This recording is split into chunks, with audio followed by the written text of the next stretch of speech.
So this is a short clip from a longer conversation that I had with Leslie Keith. She's the author of a book that was just released September 28th, 2021, called The Lymphatic Code.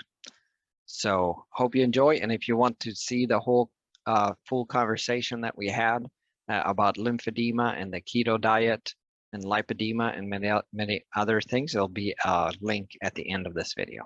Enjoy.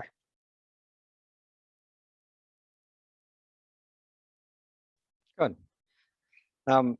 So a couple of things. Some people will say, they'll say, well, I'd like to try it, but it's too expensive. And then the other thing you can hear is, well, I might could do that for a short while, but can I do it for a longer period of time? So I guess this is a couple of questions in one. Is it expensive, and is it sustainable? And some might also say, I'll throw three questions in here and let you address all of them. Will I get bored with the food? I had one person say, well, I tried it, but I got sick of avocados. So don't eat avocados. I mean, there is so many food choices on a ketogenic diet, so many delicious food choices. When I did my small pilot study, I gave them a food list. I used Dr. Eric Westman's food list that he gave at his Duke Lifestyle Medicine Clinic when he introduced a ketogenic diet to his patients. And I said, let's go through and highlight or circle all the ones you like, because you give someone a food list and they think, okay, I have to eat everything on this list. Well, it has okra on that list. I don't like okra, so I can't do this diet because I don't like okra. So you need to go through and find those foods you like, because the main thing about this way of eating is that it's sustainable, because you're going to enjoy the food you're eating. And the food is going to make you feel good. And a lot of people, when the pain goes away, when they have more energy, when the brain fog lifts, they can't imagine eating back to how they used to be and feeling how they used to feel. So that in itself, it helps it to be sustaining. But is it expensive? No, it is not. As a matter of fact, it's going to be probably less expensive to eat this way, even if you go everything organic, wild caught, free range, grass fed and grass finished. It won't be more expensive because you end up eating less. And so we always say that, calories don't matter, but I mean, it's at some point, calories are going to matter for that person trying to lose weight.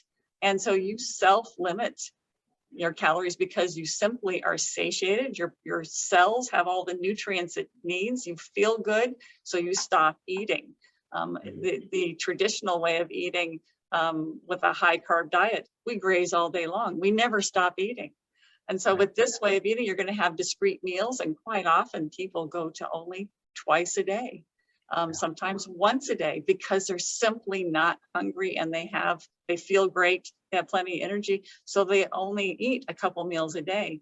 You're going to save a lot of money with that. We're also we're eating whole foods and that aren't processed and packaged into a box. And some of those box foods, they're very, very convenient because you just pop into the microwave and then eat it.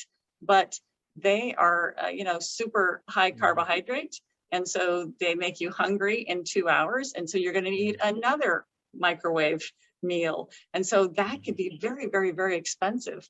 But if you have a morning meal of your eggs and your bacon, and yes, if you like avocado, put a little of that on there, and then you're full until you're ready for your evening meal, then you're having these 2 meals a day. That it's quite often I will get a steak, even at a restaurant or at home. I'm full after eating half the steak because I'm eating all the fat that comes with the steak. The lean steaks, you get this huge steak, and so now you're eating the whole thing, but there's no fat on it. And so I eat that. Instead of getting 2 meals out of that, I'm only getting 1 meal out of that. Yeah. So this way of eating, it is pleasurable, it's satiating, you will feel better, and it's not expensive. Oh. And I can confirm all those things. We're up to about 35 patients now that that I'm following for this, and some express another thing that some people say is it's very sometimes I hear words like extreme or restrictive, but what people find is when the cravings go away, that's freedom.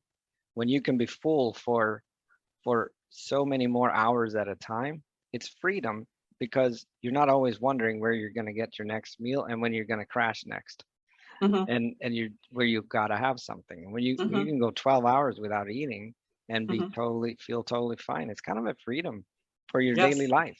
You're not yes, as yes, um and I experienced that myself. It used to be I would get nervous if I got busy and I was worried I wasn't going to have time to eat lunch. Well, yes. now it's not a big deal. I know I can eat later. I'm going to function. Yes, Um, and that was one of the first things I noticed too.